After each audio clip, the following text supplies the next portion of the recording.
Okay, so I know I am fairly late to the party, but seeing how Spider-Man 2 just got a new update adding New Game Plus and a lot of other features, it's fitting again, so let's do it. As a side note, I will not be talking about the story. I'm taking a page out of Colin's book for this review and talk about the story in a separate video because looking back at the script, yeah, this video will go on forever. So I bought this game almost the second it was available on pre-order. Hell, I pre-ordered the digital deluxe because I'm just a huge fan of Spider-Man. So is that money well spent? Well, without talking about the story in this review, yeah, it definitely is.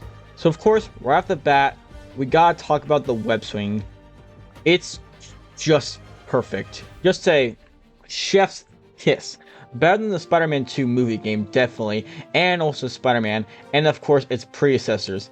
And I am so happy they brought back the loop-de-loop and the web launch. And oh baby, the web wings. I wanted these babies in a Spider-Man game as soon as I finished watching Far From Home, and it's just a dream come true. I don't want to hear anybody crying and whining about, oh, it's so automatic.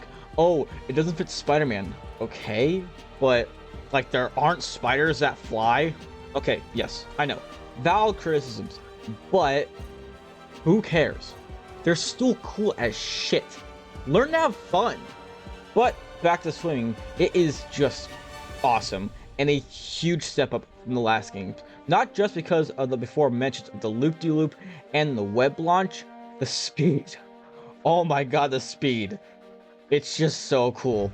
Now, I never really had a problem with how assisted the web swing felt in the previous games, but I really appreciate the added addition of the swing assist toggle.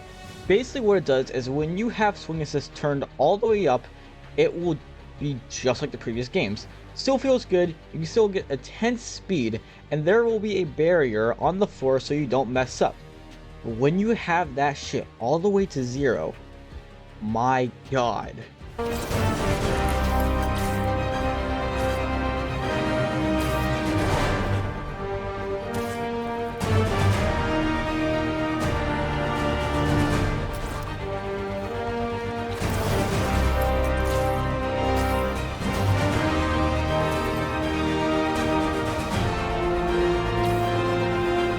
It feels absolutely amazing. No barriers at all. You will mess up your swinging the first time you have swing assist off. But when you master it, it really feels like Spider-Man. Not only that, you really feel how different it is to swing with Peter or Miles. For Peter, he feels like an experienced acrobat. His flips and spins and tricks just feel so smooth and fluent. And he's honestly my favorite Spider-Man to swing as. There's even a really nice reference to Spider-Verse where when you are diving and you hold square and down on the left stick, he'll pull out a Rubik's Cube and start solving it just like Noir and Spider-Verse. Miles is also really fun too. What I mean is that his tricks feel slower to perform just like in a spin-off game, and it's a really nice twist on the swinging compared to Peter. They both have abilities that let them launch forward or launch up, either to get more speed or to have more air and save yourself when you are about to hit the ground. So that was the swinging portion of this gameplay. Already I am glazing the hell out of this game. So I'll be giving the same treatment as the combat, right? Well, we already got some gripes. Now, don't get me wrong, the combat is still great. Both Spider-Men feel so smooth and fluent during combat, and the few new takedowns just look real impressive. Even the takedowns with Peter's new robot arms. And when you have the symbiote powers, oh boy.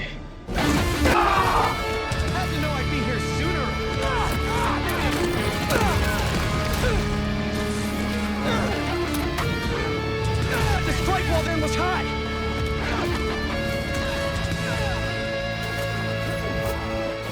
You will not hate to interrupt the business. There we go. Everything. This is something else. Absolutely amazing.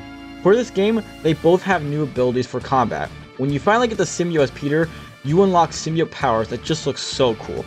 My favorite symbiote power is definitely the Venom yank, where he lifts up an enemy and slams them into the ground. You can also upgrade this ability further to lift even more enemies. Miles' new abilities give his electricity a new blue color, and I love them, especially when I equip the blue color variant for the default suit, because it just makes me feel like Electro from TASM 2. Even though I'm not really a fan of TASM 2 Electro. Speaking of alternate suits, it is so awesome that they have almost every on-screen Spider-Man suit, including the anime ones. I will definitely be glazing over them when I make a video about the suits. Aside from one suit, and maybe another suit. So all in all, the combat is great. Well, except for one part, the web wheel. It's gone. Reduced to atoms. My web grenades, they're gone. Insomniac, we need to talk. Give me back my web grenades! Now sure, the web wheel did seem to feel a bit overpowered, but could you not at least dumb them down without removing it entirely? I'm serious, I missed the web grenades, bro. Now stealth was not really one of the strongest parts in any of these games, but at least it was passable. You'll be in a section with stealth, and sometimes you'll do it because why not? Because of the web wheel. Firing a trip web that an enemy can walk into, firing a web grenade towards a group of enemies, sticking them to the wall, it was dumb fun. But now without it, why even do stealth? It's way faster and more fun just to brutalize these guys than it is to use stealth. What they could have done was have some forced stealth. See, like someone was taken hostage, either MJ or just some random civilian.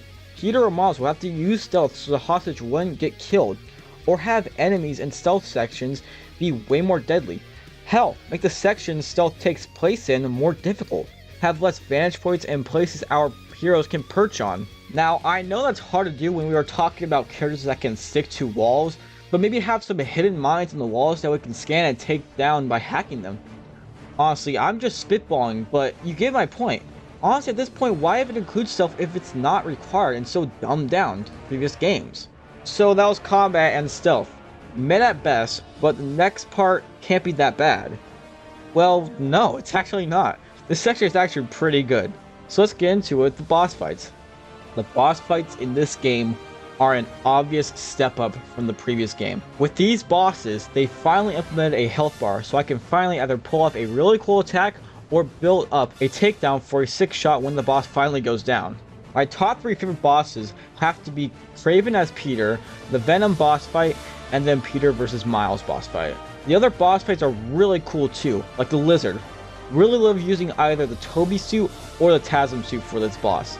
And the Kraven boss fight as Venom is also really cool, but Venom is just so overpowered, it's really hard to even fail that one. Something I also forgot to mention is in this game, they implemented a parry system which works just like how your parry system would work. You wait for an enemy to attack until the last second and then hold, I believe, L1, Peter or Miles will do a parry and you can just wail on them. A lot of enemies, especially the brutes, have this red circle around them, which is an unblockable, and you will have to parry at the right time so you can attack them back. There's even another attack enemies will do with a blue circle that are unparryable but are dodgeable, so you will have to look out for those. These boss fights feel especially challenging when you have the ultimate difficulty enabled, like I did on my first playthrough.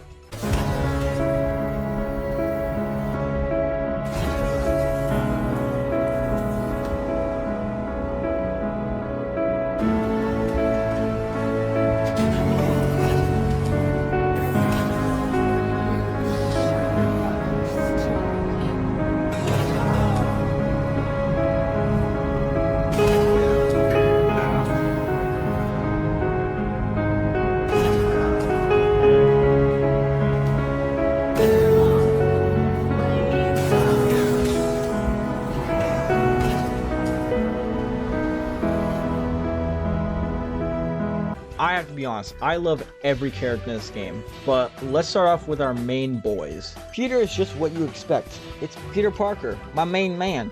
He's smart, loyal, trustworthy, honorable, selfless. With great power comes great responsibility, yada yada yada. We love him. And he does go through an arc with the symbiote. And that's just basically what it is. An arc. I'll get more into it later. Miles is actually really good in this game too. On par with Miles in Spider-Verse. I really do love the side missions, even if they can be boring at a couple of times. He obviously loves his family, his friends, Peter and MJ, and wants to do everything to protect them all. And his arc really comes to a satisfying end in the finale. Kraven? Jesus Christ. He is so fucking cool. As soon as I heard the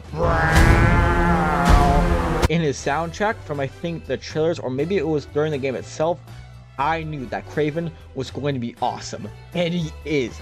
Not only does he kill every member of the Sinister Six, which, yeah, I know, it's kind of disappointing, but it does show how ruthless and deadly this man is. Then he fucking stabs our boy Peter and almost kills him if it wasn't for Harry and the symbiote.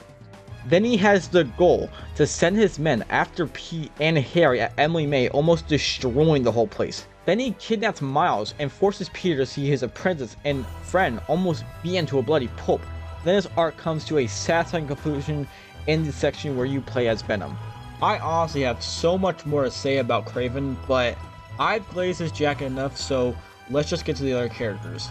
So I don't really have that much to say about our supporting characters, Harry and MJ, and Miles' supporting characters, so this will be quick, but that doesn't mean I don't enjoy them. MJ is a really good character. You can tell both Peter and MJ really care about each other, and she really tries her best to help both Peter and Miles in any way possible through this game. Harry is just the greatest friend you can have. You can really see why he and Peter are as close as brothers in this game. They have both been through so much together, and you know he's going to turn into Venom later in the game. Unless you're a copium-consuming motherfucker. But you also really don't want him to, just like Otto in the first game. And I really love how this friendship just relies on how much the other cares for the other person, and not about how attractive or handsome the person finds the other, or how much they want to sleep with one another. Not that I have any personal experience with that. Never gonna give you up, never gonna let you down. Okay, gotta go. Genki, Rio, and Haley are Miles' supporting characters. They are the characters that Miles is trying to protect, like he keeps saying in this game. Rio is the best mom you can have. She knows about Miles' double life as a superhero, but is also super protective of him, like any other mother. Genki is the average tech guy in this game, Miles' best friend, and is the creator of the FNSM app that is first introduced in Miles' spin-off game. Haley is the love interest for Miles, and I don't really have that much to say about her. She also knows that Miles is Spider-Man and does really care about him. So now, like I said, let's go back to Peter's arc, because I really want to talk about it. And it would be a good send-off. Now, why did I just say that Peter's arc is just that, an arc? Well, because it doesn't really feel that fleshed out. Basically, Peter feels like he could be a better Spider-Man because of the black suit. And I feel like that's because of what happened at Coney Island, where he almost let a woman die. This scene actually kind of broke me because I thought he was about to either drop the cart that still had the woman inside, just like another blondie he indirectly killed, or was about to fall with the cart. But then of course, the best homie in the world saves them both. But Peter feels like if Harry wasn't there, one of them could have died. So then when he gets the black suit, after Kraven stabs him, he feels that now he has the power to save everyone, and be the best Spider-Man he can. This scene also almost broke me too. Not because I thought Peter was gonna die, since we already got trailers showcasing Peter in the black suit, but it was also because of the performances from the actors in this scene. Seriously, I don't know how Yuri Lowenthal didn't win Best Actor. I haven't even played Baldur's Gate 3 yet, and probably will never will, since I'm not an RPG kind of guy, also not a fan of top-down perspective games, but seriously, Yuri really did give his all in this game. Plus, it's Spider-Man dying. I don't care no matter the context, or if we've seen trailers that are obviously after the scene, I'm gonna start crying. Anyways, back to the actual topic at hand.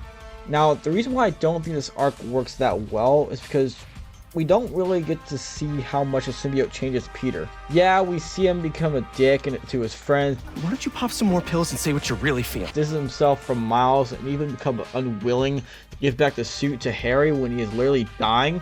But we really don't get that much build up to it, unlike another story with a symbiote, and even others unlike Spider-Man 3, with the symbiote being a main focus. Shocker! I'll chase you to the ends of the earth! And yeah, he can bring up that while doing crimes, he seems more animalistic and more of a douche to criminals, saying insults instead of just funny quips or jokes.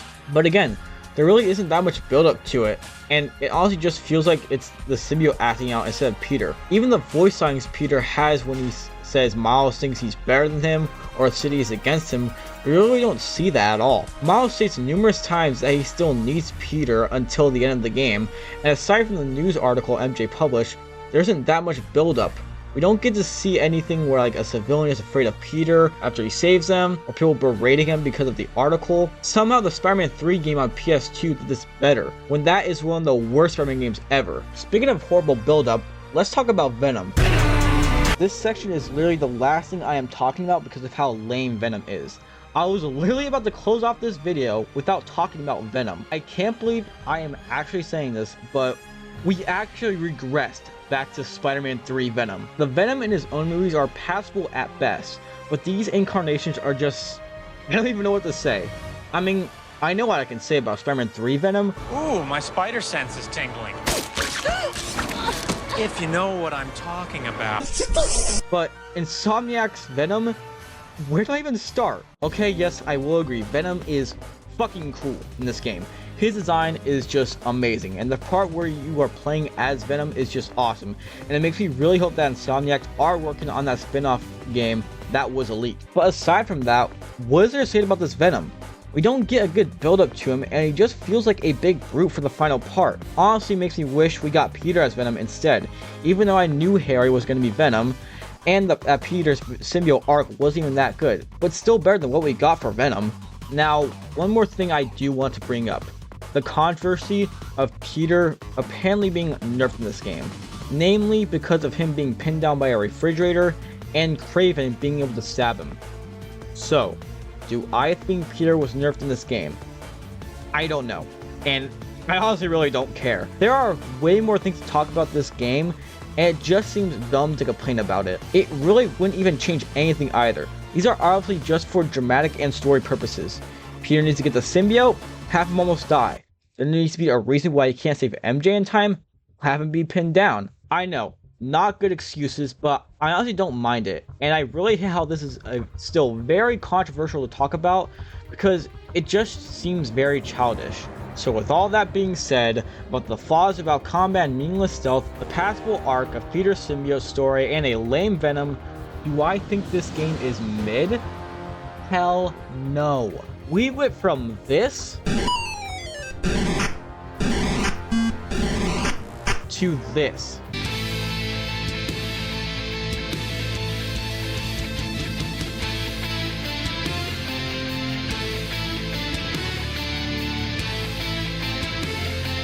This is the ultimate Spider-Man experience. Hell, this is the definitive Spider-Man experience. Even if the story has some problems aside from the ones I have stated that I will talk about in another video, I am asking you, no, telling you to go pick up this game if you are a Spider-Man enthusiast. I mean, I've already spent almost 200 hours on this game, so I know what I'm talking about. I swear on my mama that you will at least enjoy this game. Even if you don't like the story, you will fall in love with the swinging like I did. So with all that being said, I'm off. This review took me so long to make with just the script alone, especially since I have mad ADHD. So you can imagine how long editing will take. Anyways, thank you guys for watching. I hope you enjoyed it. Please like and subscribe if you want to see more, and I will see y'all later.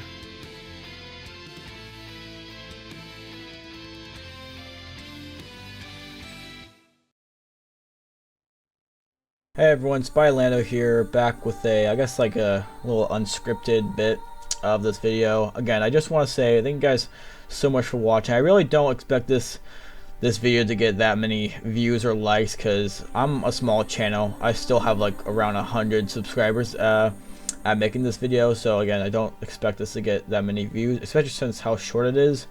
Trust me though, it would have been longer if I talked about the story more in this video, and I really didn't want to make this like an hour-long video and spend like a lot of weeks, you know, editing and scripting everything. But I hope you guys like it anyways.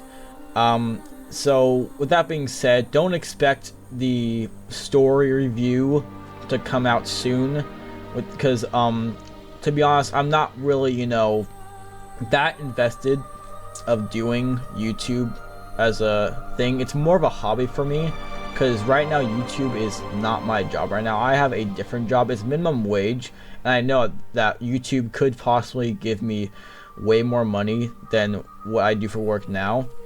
But to be honest, I'm not that worried about work right now. I still live with my parents, and I'm still in high school, so they're not making me, pay any bills or anything like that. I still do cosplay though, but so I still find myself, paying for cosplay and stuff by myself. But again, that's not really a huge, financial thing, because again, I get enough money from my minimum wage job, and I'm not paying any bills yet. I probably will have to start paying bills when I'm out of high school and I'm going to college. Maybe not. Maybe my dad will still, lay off of me and not make me pay bills when I'm in college. But yeah, right now YouTube isn't really my focus, so don't expect a story review to come out anytime soon. And I am also, planning on making a video talking about the suits, like I said earlier in the video. But with that also, don't expect it to come out anytime soon. I mean, maybe, since it's not like a story related video, so it'll probably not take that long for me. But I'm just saying, like, a lot of content won't be coming out. I won't be posting a lot of content, frequently, because again, I'm not really invested in doing YouTube. It's more of a hobby for me. That's why a lot of my other videos don't really have that much effort. It's literally just me recording with my phone and just sitting down on my desk. I haven't really done a video like this in a while. If you guys might remember my my response video on someone, talking crap on Spider-Man 2 just from one of its trailers. But I haven't done a video like this in a while, and it honestly feels good to do it and, finish it, I guess. I'm still not done with it, of course. I still got to record gameplay and cutscenes for this game, of course, so I'm not done yet. So this video will come out longer than you'd expect it did. But yeah, again, thank you guys so much for watching. Hope you guys like it, and feel free to subscribe if you want. And yeah, thank you guys for watching. See you later.